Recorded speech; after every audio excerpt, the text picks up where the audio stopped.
The truth about drinking water in the Middle Ages. Nearly every day, we do the same thing. We walk into a store, grab a bottle of water, pay a few coins, and drink without thinking twice. The water is clean, safe, filtered, available almost everywhere. But for most of human history, things were very different. Imagine living 1,000 years ago. No supermarkets, no water treatment plants, no bottled water, no plumbing. So how did people survive? What did they drink? And was the water really as dangerous as we imagine? The answer might surprise you. For most people in ancient times, finding water was part of daily life. Villages were often built near rivers, lakes, or natural springs. If a spring produced clear water, it was considered a valuable resource. Many communities depended on these springs for generations. But not all water was safe. As towns grew larger, rivers became polluted with human waste, animal waste, and garbage. People didn't know about bacteria or viruses.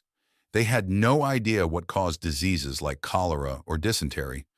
They only knew that sometimes people became terribly sick, and many died. So did everyone constantly drink dirty water? Not exactly.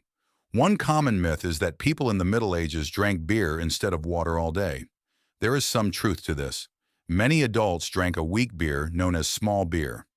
It contained very little alcohol and was safer than questionable water sources because the brewing process required boiling.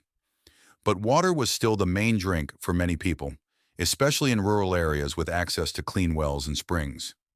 The real danger appeared in crowded cities. A well could become contaminated. A river could carry waste from thousands of people. One bad water source could spread disease through an entire community. Ancient civilizations tried to solve the problem. The Romans built massive aqueducts that carried fresh water from distant mountains.